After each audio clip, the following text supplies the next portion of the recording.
作为一位80后的玩家，街机厅对于我来说简直就是游戏的天堂。那时候烟雾弥漫的街机厅仿佛有着无穷的魔力一样，勾引着我把辛苦攒下来的零用钱双手奉献给老板。什么街霸拳皇、圆桌骑士、三国战记，经过多年的训练，我都能够玩得很溜。但是唯独一种游戏是我无法掌握的，那就是打飞机。这类游戏属于 STG 游戏类型，在电子游戏领域属于资格最老的游戏类型了。在90年代 ，STG 游戏百花齐放，各个平台上都有着各种各样大家耳熟能详的作品，比如铁板阵、雷电、斑鸠等等等等。可以这么说，如果你玩游戏，你就不可能没有打过飞机。虽然这类游戏不会是最火的，但是却给我们的游戏生涯留下了非常重要的印象。上周，一款国产复古风独立 STG 游戏登陆了 Switch， 它就是《愤怒军团：重装》。国产 STG 游戏，就现在的游戏大环境来说 ，STG 游戏类型没落已久，而国内的制作组居然挑选了这么冷门的游戏类型，看起来真的不是为了挣大钱去的呀。我觉得以这种精神制作游戏，首先就要给惊叫盒游戏 Screambox 工作室点个赞。这款游戏的画风采用了漫画风格加 3D 画面的表现形式，这也是近年来游戏的一个流行趋势。游戏的整体画风与颜色非常统一。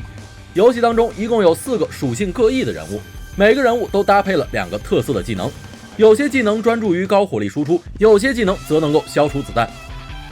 游玩故事模式也能听到中文配音以及精美的开场动画介绍，在战斗过程当中 BGM 也配得不错，达到了烘托气氛的效果。从第一印象来看，愤怒军团重装表现出了独立游戏中上等的水准。绝大多数的 STG 游戏系统都是通过不断的战斗，通过敌机掉落，从而获得更强的火力。但是愤怒军团重装却不一样，并没有采用 STG 当中常用的吃道具升级火力系统，所有的飞机在游戏一开始就是火力全开模式，通过击杀敌人获得能量，释放大招。但是大招的使用次数是有限制的，所以玩家需要在战斗当中审时度势，合理的分配资源，把大招留在最关键的时刻。这个设定能让玩家们更加专注于战斗本身，并且时刻保持着紧张的战斗节奏。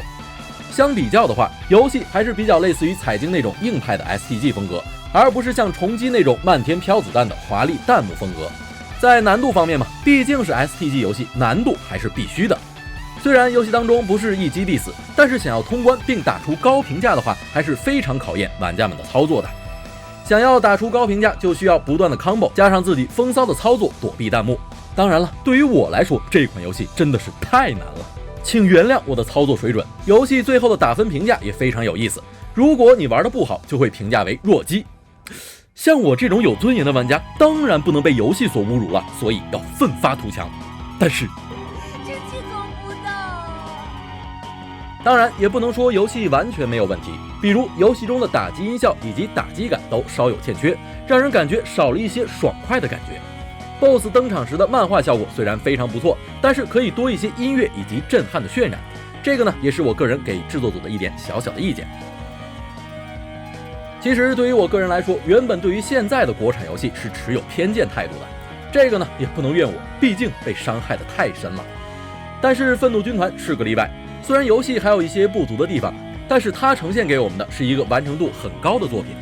也希望国内这样的厂商能够越来越多，不要总想着挣快钱，能多出一些经得起玩家们把玩的作品。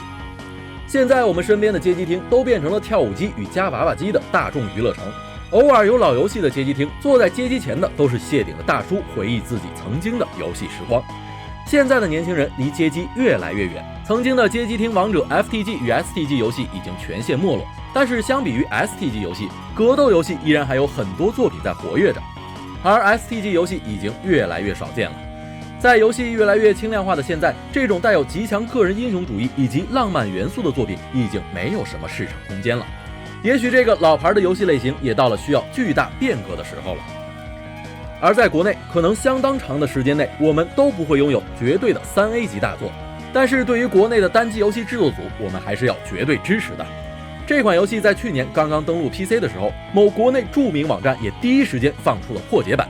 详细的经过呢，大家可以自行百度，这里我不想讨论什么正版与盗版的争论，只是国内的单机环境已然都已经这个样子了，现在国内的独立游戏刚刚有了起势的苗头，就不要再被破解这种行为浇灭了吧？你说是吗？我们下期再见。